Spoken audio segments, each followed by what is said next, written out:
Dominus vobiscum, sequentia sancti evangelii secundum Ioannem.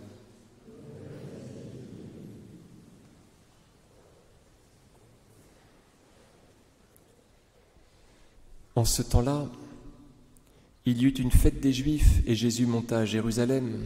Or il existe à Jérusalem, près de la porte des brebis, une piscine appelée en hébreu Bethesda, qui a 5 galeries. Dans ces galeries étaient couchées une multitude d'infirmes, aveugles, boiteux, perclus, qui attendaient le bouillonnement de l'eau, car l'ange du Seigneur descendait à certains moments dans la piscine et l'eau s'agitait. Or le premier qui entrait, après que l'eau s'était agitée, était guéri, quelle que fût sa maladie.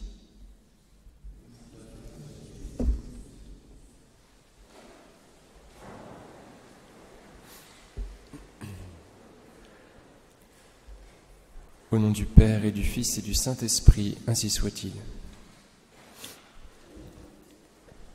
Allez boire à la source et vous y lavez, dit la Sainte Vierge à Lourdes.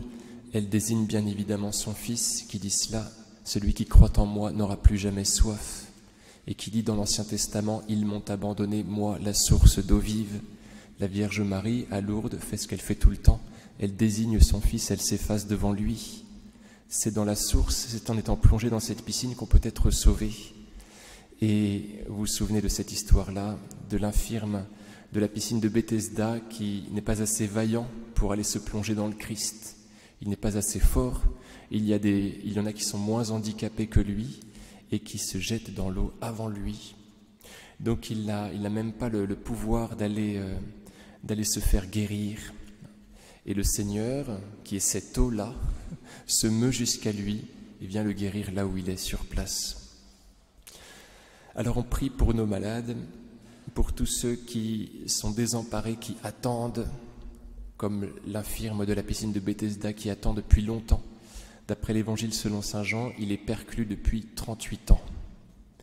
Et donc il attend, il y a des gens qui attendent comme cela et pour lesquels il faut prier pour que leur patience ne soit pas exaspérée. Mais je voulais surtout vous parler de Saint Raphaël.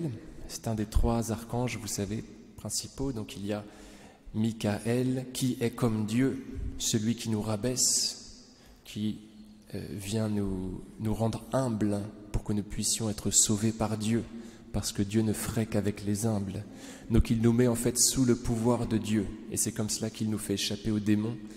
C'est en nous rabaissant, en nous faisant constituer brebis. De cette façon, on bénéficie de la protection du pasteur. C'est comme ça que Michel nous protège du diable. Donc, Saint Michel nous met sous Dieu, si vous voulez. Et puis, il y a aussi Gabriel, dont le nom signifie Dieu est guerrier. Et il y a aussi Raphaël, dont le nom signifie Dieu guérit. Vous vous souvenez du psaume 22 son bâton, le bâton de Dieu, me guide et me rassure.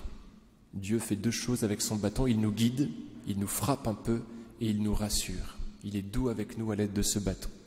Donc une fois qu'on est sous son égide, une fois qu'on est sous Dieu par l'action de Raphaël, eh bien il y a Gabriel et Raphaël, qui prennent le relais et qui sont à la fois forts pour nous et doux pour nous. Gabriel et Raphaël. Alors Raphaël, on en entend parler dans l'Écriture sainte, dans le livre de Tobie, et il apparaîtra à quelques saints de l'histoire de l'Église, comme à Saint Jean de Dieu, ce saint portugais qui au XVIe siècle, ancien mercenaire, ancien guerrier mercenaire, qui, dans sa vieillesse, ouvrit des hôpitaux, et tout d'abord pour les gens qui étaient frappés de démence. Eh bien, Raphaël lui est apparu plusieurs fois pour lui dire comment il fallait qu'il se comporte avec les malades. Donc, on en entend parler dans le livre de Tobie, de Raphaël, et il va agir, vous savez, en faveur de Tobie, le papa. Tobie, ça s'écrit avec un T. Donc cet homme-là, qui est un exilé de Ninive, quand l'Assyrie, alors c'est l'Assyrie et l'apostrophe Assyrie, en 720 va frapper la Terre Sainte, eh bien il y a les tribus du Nord, vous savez, qui vont être emportées à Ninive. Voilà. Donc lui fait partie des exilés, ce Tobie, et il vit très pieusement, il est riche, il a bien réussi dans les affaires, et il lui arrive qu'il reçoive de la fiente d'oiseaux dans les yeux, et il devient aveugle à cause de cela. Alors il perd courage, et à ce moment-là, il envoie, je ne sais pas si je vous raconte tout, sinon ça va être interminable, mais je vais essayer de contracter au maximum. Il envoie son fils chercher, encore 2 minutes de prêche, il envoie son fils chercher une somme d'argent qui lui appartient en Médie.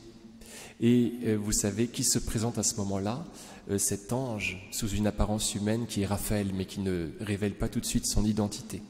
Et donc il va accompagner Tobie avec un E, donc le fils, il va l'accompagner jusqu'en Médie, jusque vers ce proche parent qui doit de l'argent à son papa. Et il revient, donc Tobie revient vers son père, qui porte donc à peu près le même prénom que lui, avec non seulement la somme d'argent, mais avec le remède qu'il a trouvé dans un poisson, c'est-à-dire dans le Christ.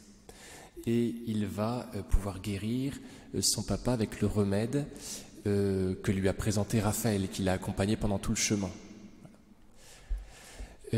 Au passage, vous savez qu'il embarque avec lui celle qui devient sa femme, Sarah, et qui pleurait parce que les 6 maris qu'elle avait eus, au moment où elle devait s'unir à eux, pendant la nuit de noces, eh bien, ils avaient été tués par le démon Asmodée.